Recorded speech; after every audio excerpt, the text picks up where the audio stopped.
point is, when you are developing in one cloud like that, and you have system providers versus using their native tools or a point provider, what would you be careful about doing to, when would you use native security functions versus like a checkpoint that provides more broad system-wide services? Yeah, I think that it really, by the way, that question changes, I would say, even between cloud providers, because like if you look at the AWS, they're very rudimentary in their services because they're building for developers. They're not building security solutions for security people. They're building them for DevOps people.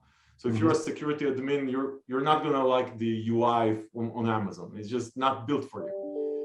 Azure has way more, I would say, productized security offerings.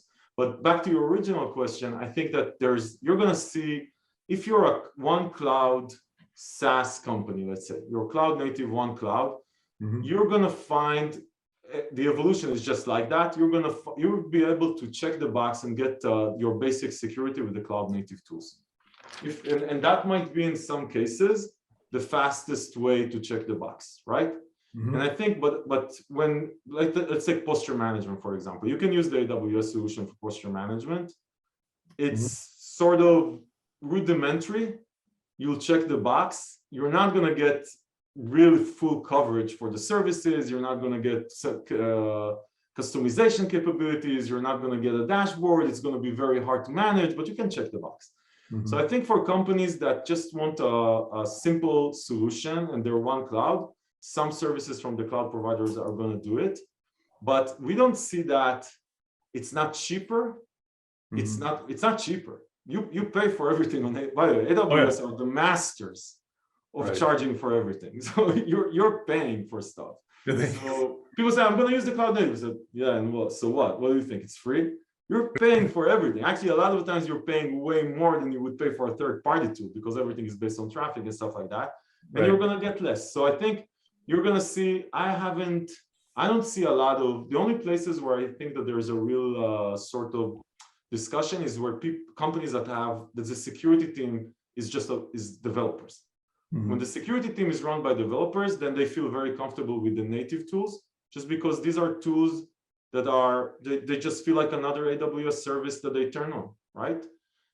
When it's security people, the native tools are just too rudimentary. They're just too rudimentary. I think what you're going to see, though, Kirk, and that's actually where I think a lot of the future, speaking about innovation, by the way, it's very high on our agenda in Checkpoint CloudGuard, is to leverage native tools and plug them into our platform as a source.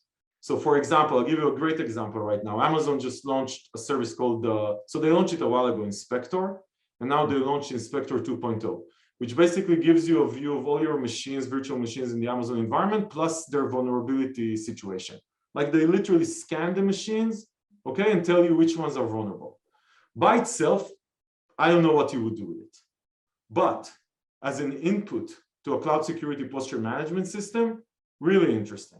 So why would you deploy another agent in your environment to scan these machines if Amazon does it natively, right? So use this as a source, put it in your cloud security posture management system.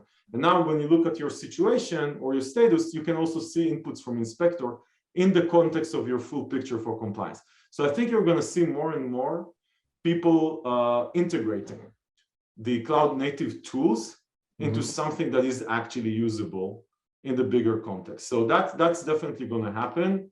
And yeah, some people will turn on the AWS service and be fine with it, just because sometimes you don't even get to the alternative. You know what I mean? It's just there, so you turn it on. And then you don't know if it's better or worse or misses something. You just turn it on. Yep. So now if you get into the multi-cloud world, I got to have people that know Amazon, I got people that know Azure, Google Cloud. That's easy. Then it becomes easy, right? Okay. Yeah, then there's no discussion. If you're in a multi-cloud environment, you need to get a platform that can cover multi-cloud, and you want to have consistent policies. You want to have a single dashboard where you see your situation across everything. You want to ask about, it becomes relatively easy because you're seeing a user and you say, hey, Kirk, what does he have access to? Right. I don't want to look at the AWS console, the Azure console, at the GCP console, and then understand, no, I want to look at one place and understand what does he have access to? Or you want to see one service that runs across multi-cloud environment, what's its posture?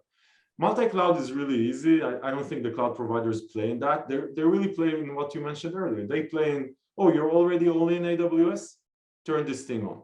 Sure. But again, where it becomes really interesting is when the AWS has a service called Macy, which a lot of people know. It looks for anomalies in certain Amazon services. Azure has a similar service. You want to take information from both and put them in a multi-cloud security system, feed them into a multi-cloud security system so you have more inputs. But I think by themselves, I don't see how security team, I mean, life is hard as it is. Sure. Like we said, it's 100 times problem. You don't need 100 times tools. Sure. Well, you've already said. Problems. Yep. The multi-cloud creates 100 times problems itself, it sounds like in some ways. Exactly.